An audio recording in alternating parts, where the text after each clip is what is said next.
Hello, we're Benediction. I'm Dave. Hey, it started, yeah. Tell us why I'm then. Today we are ranking the albums of Benediction, starting with Subconscious Terror in 1990.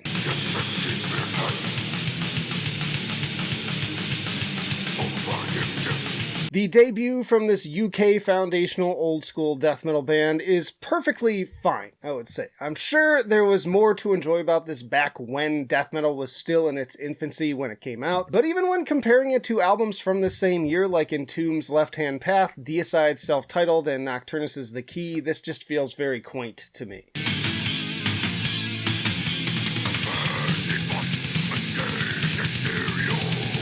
Decent enough atmosphere, but not particularly engaging songwriting, and the production feels very much lacking. Notably, Barney Greenway provided vocals for this album, but I much prefer his work with Napalm Death. Starting off maybe spicy from the very beginning, but I am putting it at okay tier. Next up, we have The Grand Leveler in 1991.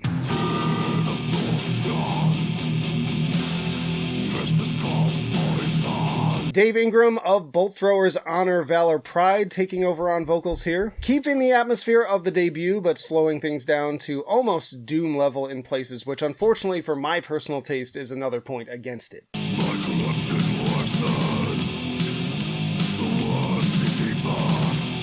The production also leaves something to be desired, and again, that's not relative to modern releases, but others from the time, like again, Death's Human, Carcass's Necroticism, and Dismembered's Like an Ever-Flowing Stream. Frankly, I find this one pretty dull in general, which will definitely be a hot take to some viewers out there. I saw someone on the post when I did the poll of whether or not to do this one saying that like they have a original pressing of this, and my heart goes out to you. If you love these albums, that is great, but personally, in my opinion, it's okay. But moving on, we have Transcend the Rubicon in 1993.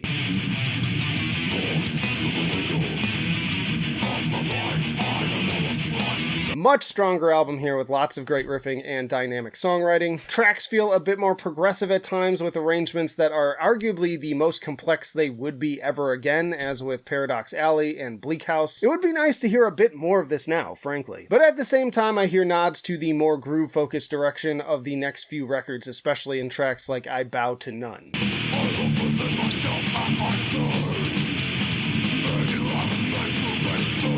I wouldn't call it perfect by any means, which is why I didn't use the perfect name on the tier. Honestly, that's a misnomer in general. Like, most of the albums at perfect tier aren't perfect, they're just the best, so. But anyways, yeah, I think this album does have some duds, like the kind of repetitive painted skulls, and there are plenty of death metal albums I would just choose over this one. Though, notably, when I went through my death metal albums by years in the 90s, this one definitely rose to the highest level. I think it made it to at least fantastic tier. And definitely a fan favorite that I most commonly see at the top of their ratings overall. But personally, I have others on here that I enjoy more start to finish. So I am going to put this one at fantastic. The hot takes continue.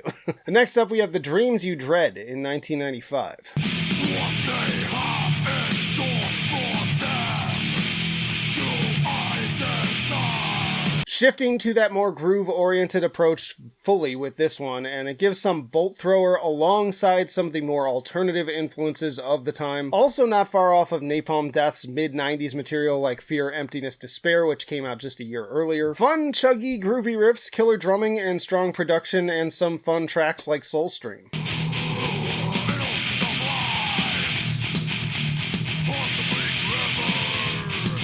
The only thing I don't really love here are the vocals. Dave's particular cadence makes me laugh at times, but there's something about it that's kind of charming at the same time. It's also kind of hypnotic in a way. I will put it at good tier. They followed that up with Grind Bastard in 1998.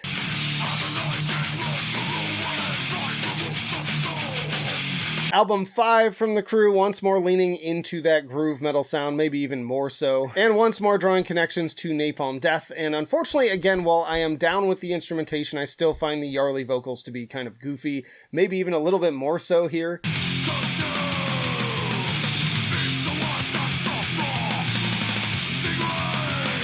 I do like the backing gang vocals on Nerve Bomb, though. The Bodiless is also pretty good. It's enjoyable enough if you just want to bob your head. Solid drumming too, but it's also just way too long for what it is. I actually think I like this one a little bit less than the previous album, but this is also going at good tier. But then we got Organised Chaos in 2001.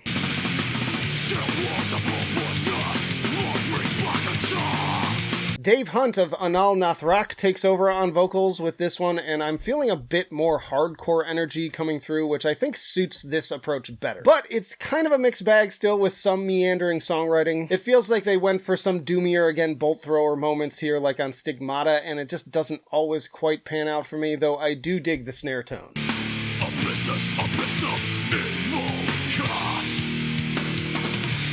I do like Hunt's performance. He's got a particularly venomous snarl, and there are some standout tracks here like the Helmet-esque Diary of a Killer, Battering the Temple of Set, and Hypnotic This Graveyard Earth. But others like the sluggish Easy Way to Die drag it down a little bit for me. Still, I would put this one at great tier. Moving on, we have Killing Music in 2008.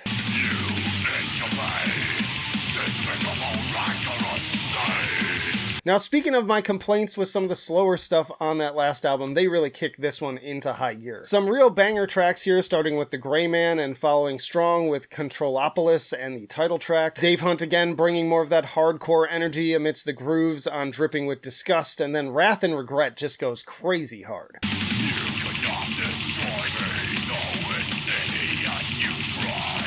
More infectious grooves on Cold, Deathless, Unrepentant, and Immaculate Facade, and really coming to a righteous close with Beg You Dogs. Pretty much a start to finish banger, honestly. Tons of energy, and the rawness gives it a bit of a live performance edge. I like this one better than a lot of the others, so again, possible hot take here, but this one's going to best for me. And then we got a long break before Scriptures in 2020.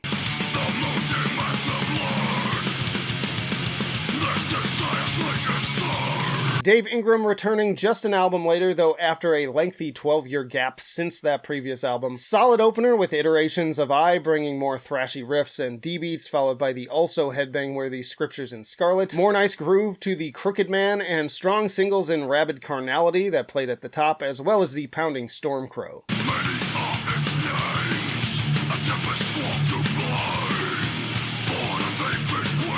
Also loving that bass on In Our Hands, The Scars, and Tear Off These Wings, and those harmonized leads on Never When. Not exactly mind-blowing, but another one I'd argue is one of their most consistently engaging albums in terms of doing what they do. I also appreciate the more focused track lengths on this one. It just fits their style better, in my opinion, and so this one is also going to best. I enjoyed it quite a bit. Which brings us to Ravage of Empires in 2025.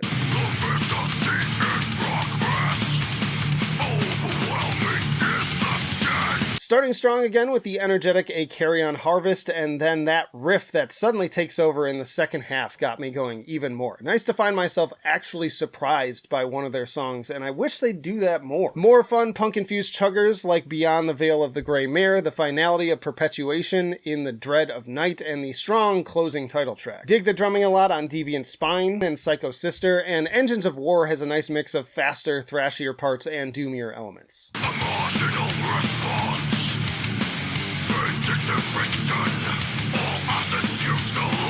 Unfortunately, there are also still a few tracks that felt a little bland and paint by numbers to me, like Genesis Chamber, Draught of Mercy, and even single Crawling Over Corpses that played at the top. And frankly, in contrast with the last album, none of these songs justify being anywhere near the 5-minute mark either, with just how repetitive most of them are. Like, that really is this band's downfall a lot of the time, is they drag things on and don't justify that length. So, enjoyable album, but nothing amazing either. Maybe slightly better than that Deicide album last year, but I wasn't really particularly impressed. It's not going to make my best of the month.